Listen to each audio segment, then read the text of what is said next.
Señor, amor de todos los amores, love of all lovers. Amor de todos los amores.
adoro te.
No.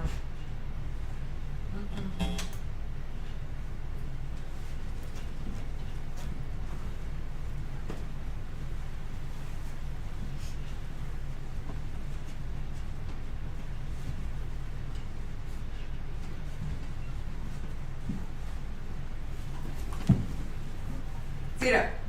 No.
confession to make. I had 3 lovely conversations today. And one of them was with a dear friend from Ireland. It just amazes me how we can communicate with people thousands of miles away through technology. It's amazing. And the second was with a new friend who is actually was going to purchase this place. And they created a place called Sophia Farm and Seminary. And they'll be visiting us on the 11th. They're about 2 hours away. They're trying to bring together good theology and good agricultural practice.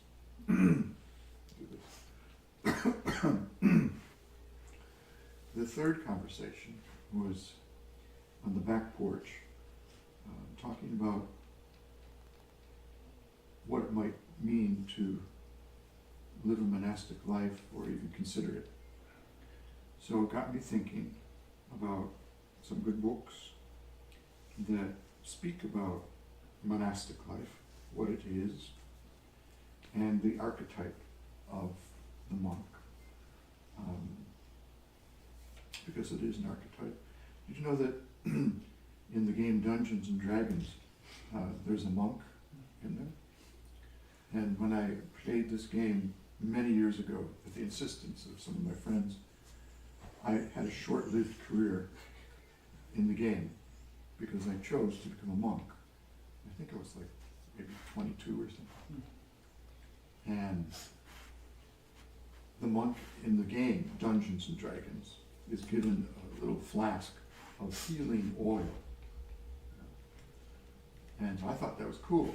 So as soon as the battle began and the opposing sides started killing each other in the game, Dungeons and Dragons, I went around and started sprinkling healing oil on everybody who was wounded, including the enemies.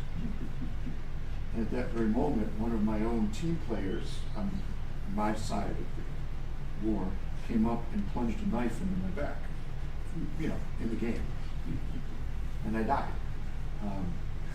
That was the end of my career. Dungeons and Dragons. But the monk is an archetype, for good and for ill. And often it's both. So I wanted to share with you tonight, and if we could go around and read bits of it ourselves from this little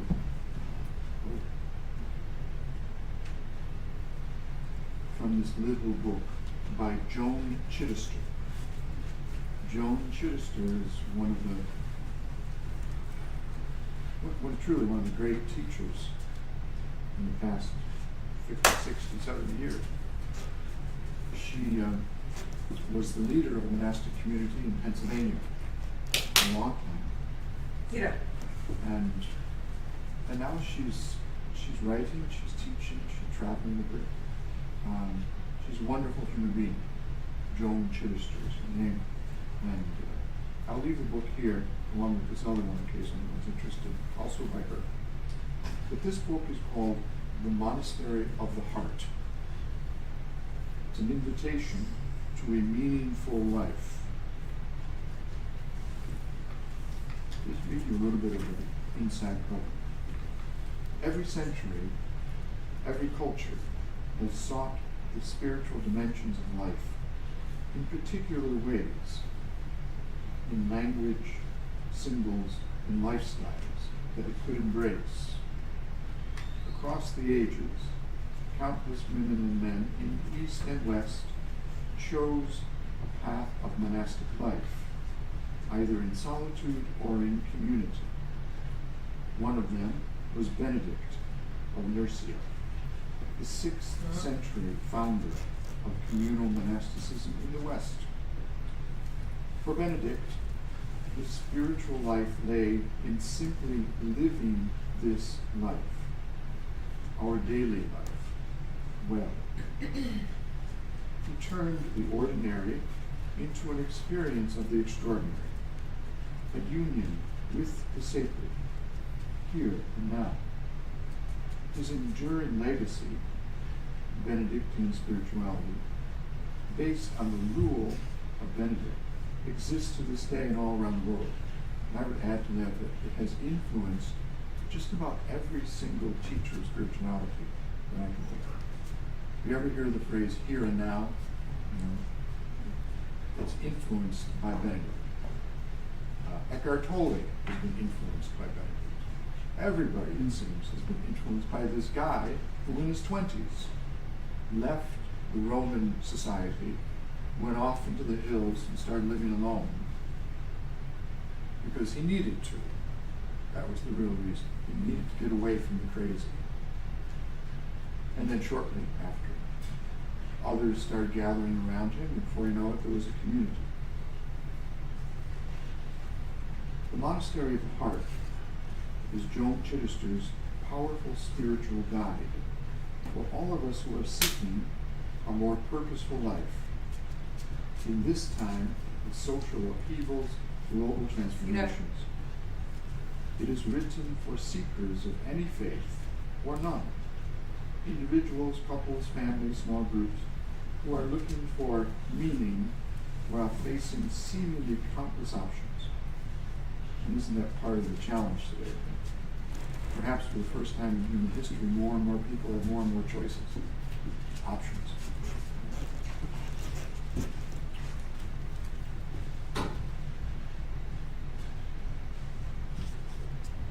And the reality is many are feeling overwhelmed by these choices.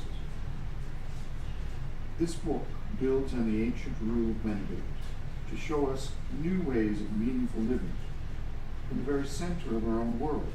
So she's not suggesting that everybody needs to go off to a monastery, but to begin to live where you are in a certain way.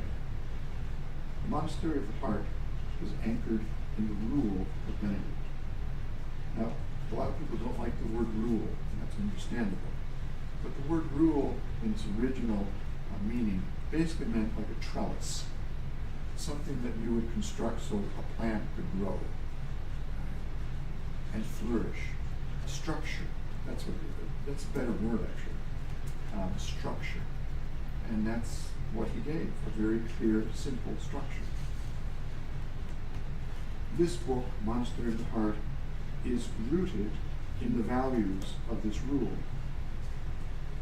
but attempts to redefine it for seekers today, because some of the parts of the rule of Benedict just don't apply today. And one of the famous examples that I often like to quote is that in the rule of Benedict, it is strongly advised that you do not sleep with your knife in your belt, because people back then used knives, mostly to cut stuff, fruit, vegetables, and they would just slide in the belt and go to bed and go to sleep. And occasionally somebody got stabbed. So the rule of Benedict is very practical. Don't sleep with your knife. It's not a wise thing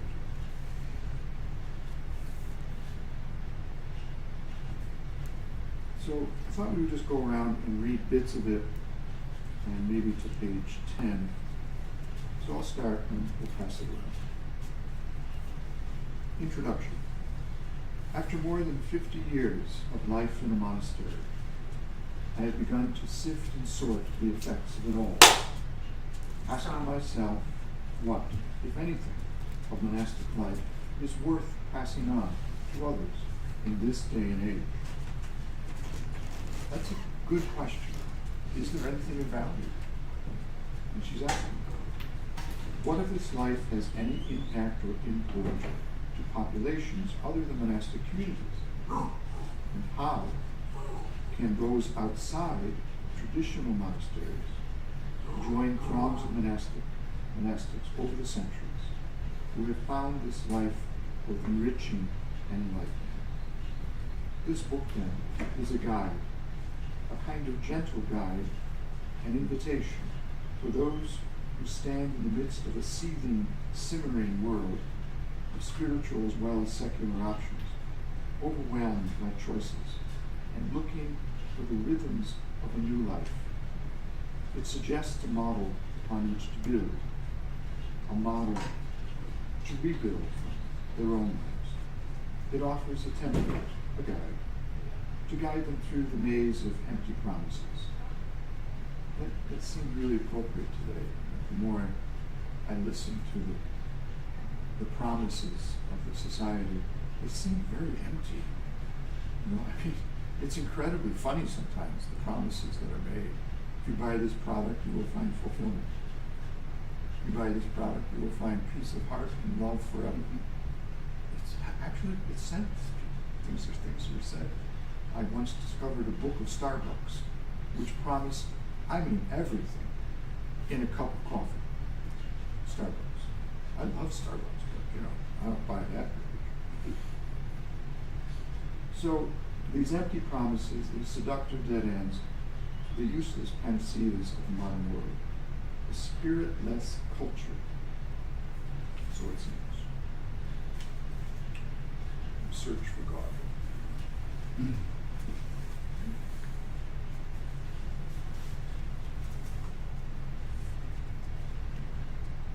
The search for God is an eternal one.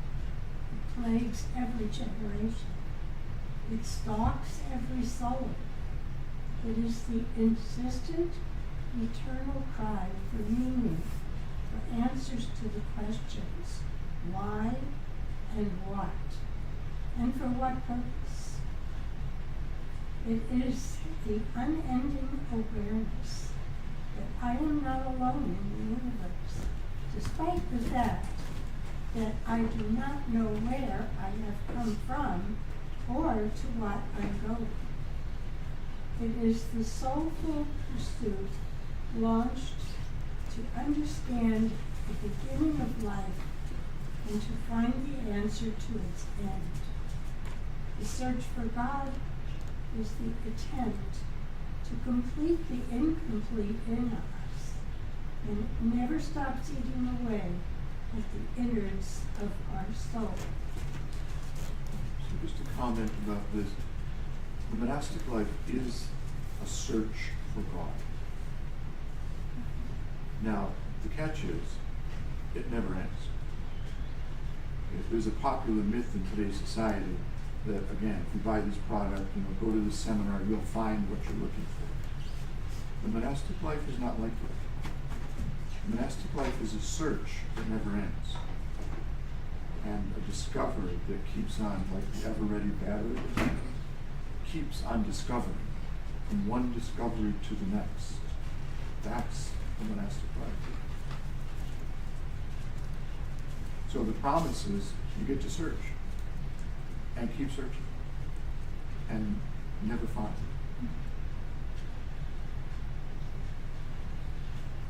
Every age, every path has answered the questions of the spiritual dimensions of life in ways peculiar to itself, in language and symbols and lifestyles it could understand.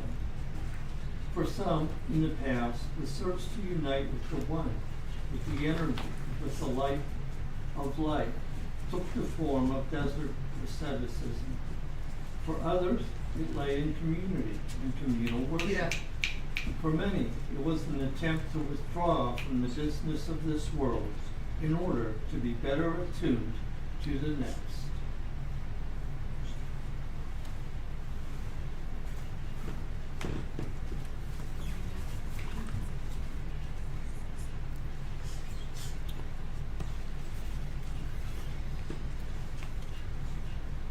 But for one man, for Benedict of Nursia, the spiritual life lay in simply living this life, our daily life, well. All of it, every single action of it. History attests to the proof of the power of such a life lived to turn the ordinary into experience of extraordinary union with the God of the universe, here and now. Benedict, spiritually, the ongoing legacy of his 6th century founder of, I don't know how to say this word, Cenobidic monasticism in the West through our own times, is proof of its ending value.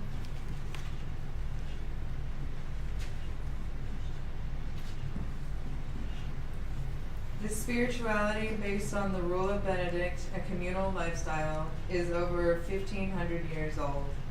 It developed at a time when Europe lay in political, economic, communal, and social disarray. And it exists to this day around the world. Anything that survives the ages with new vitality in every age is surely worthy of serious spiritual examination in our own.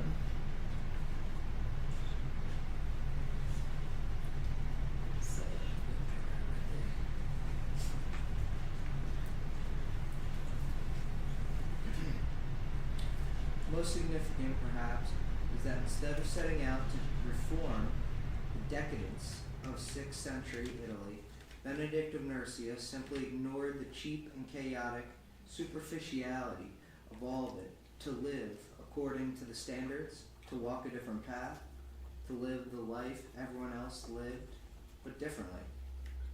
Through the ages, thousands of others have done the same. As a result, Benedictinism has evolved from age to age until many different forms of its past impulses exist yet, but all of them as carriers of the original impulse.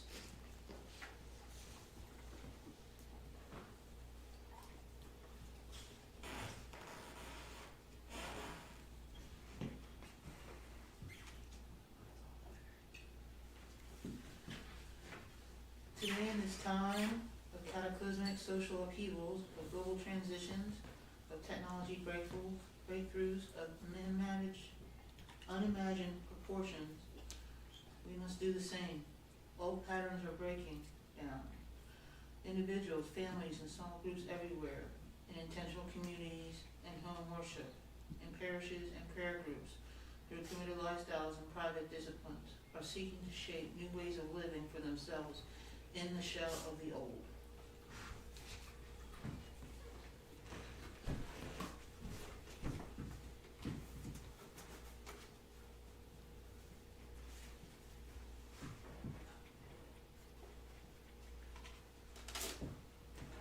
This small guide, following the ancient rule of Benedict that is still a basic worldview and organizational pattern for life in the Benedictine monasteries everywhere, is meant to be a new way to live a meaningful spiritual life in the center of the world today, rather than withdraw from it. It does not abandon traditional Benedictine spirituality in favor of some new or exotic spiritual practice. On the contrary, it is anchored in the rule, rooted in its values. It is an apple falling off an ancient tree, a cutting meant to grow steeped in its history, fresh in its form. May the women and men, the families, the intentional communities who seek to create within themselves a monastery of the heart find there the God who is forever seeking them. That's a good place to start. Thank you. That was the end. That's good. Yeah, it's always a good place to start. So the dynamic of we searching for God as God searches for us. It's a beautiful dynamic, and the other dynamic is, in one sense, it seems like monastic life is escaping the world.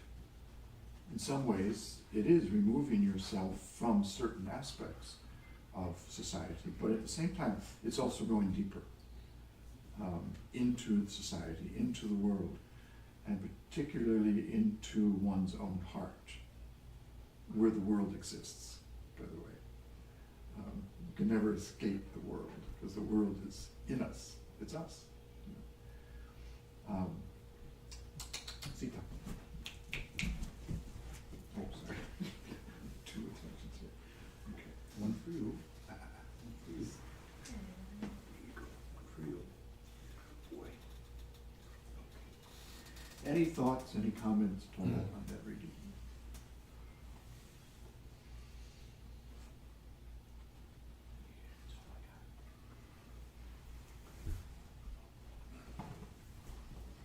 I really like the idea. It's a way of living, not It's like really anybody could adopt it in their daily life without living in a monastery. And even without becoming celibate if they're in a relationship. But it's just that commitment to taking time every morning or whatever to take a moment to search for God and listen to what the divine has to say. And, I just like that idea. It's like pretty simple actually. And there's a difference between simple and easy. Oh yeah.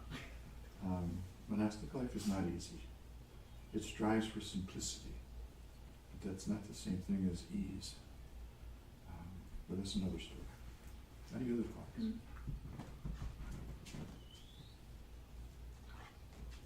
She talks about the desire. We have this desire to know something. We know something's there. Zita. I think that's in everybody, even if they don't know what they're desiring. But I know that desire and trying to find the answers in the world has certainly been part of my life. And Cedar. I failed at world. Didn't really like it. So, yeah, her words definitely ring true.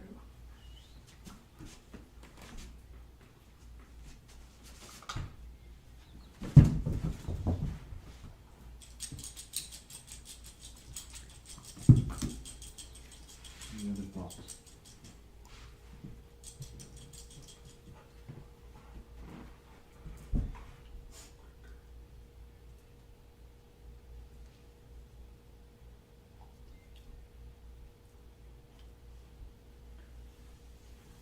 Maybe tomorrow night we'll read a little bit more, and I think the book is called The Monastery of the Heart. Is that right? Yes. Oh, that's what I was gonna ask, cause I'm excited to read more, but then I don't wanna read ahead if we're gonna read it together. Well, the book is here, Okay, and so read as much as you want, but tomorrow night we'll read a little bit more okay. together.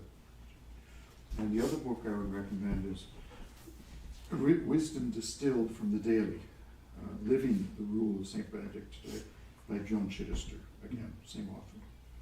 And I'll just leave it here. We'll close with a song.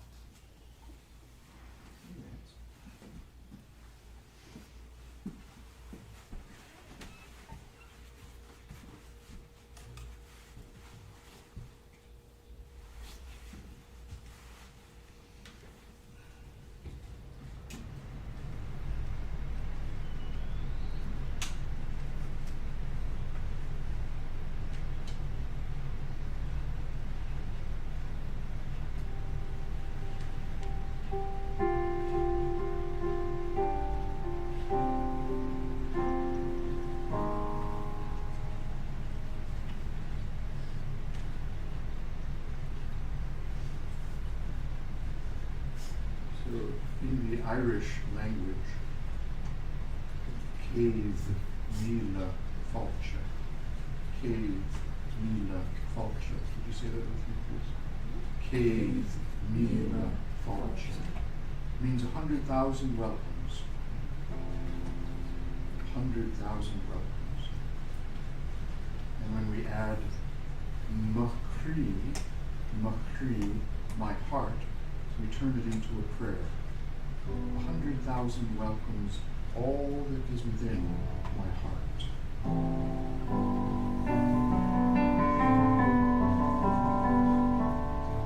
Sing it once and then run. Give me the fortune, give me the fortune, give me the fortune. Together.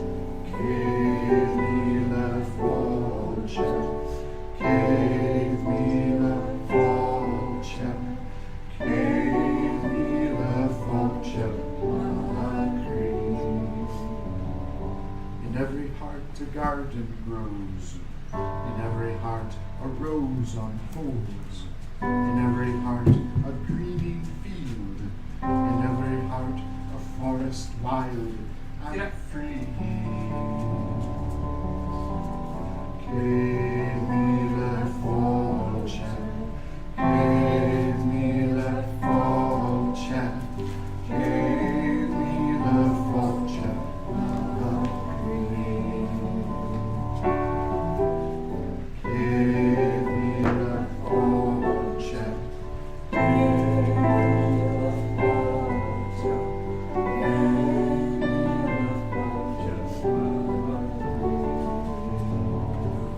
in every heart a candle flame, in every heart a fire burns, in every heart a shining star, in every heart a golden sun. Che mille voce, che mille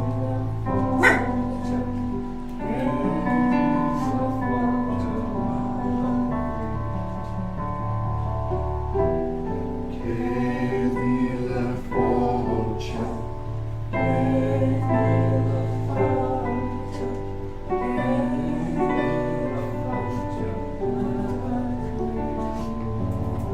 in every heart darkness dwells, in every heart a shadow falls, in every heart a pain, a fear, in every heart a sacred wound.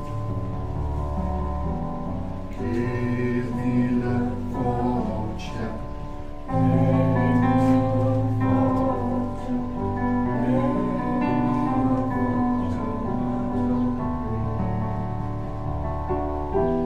che mille voce,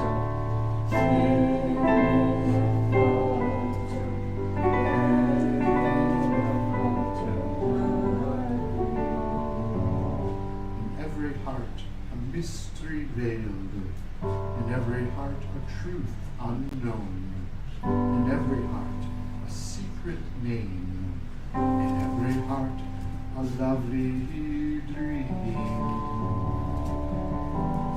Che mille voce, che mille voce,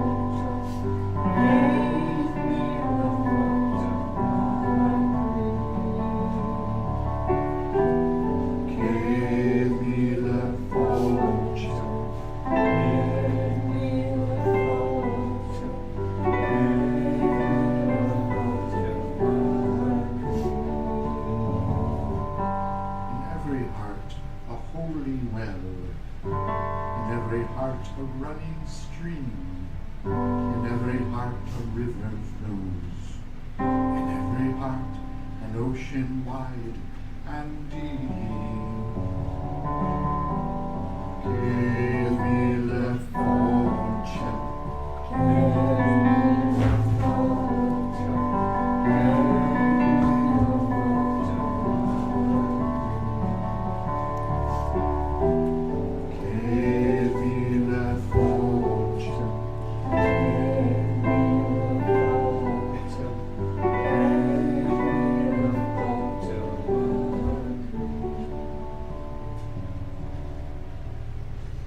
close of this day of relative silence, we give you thanks for your great love.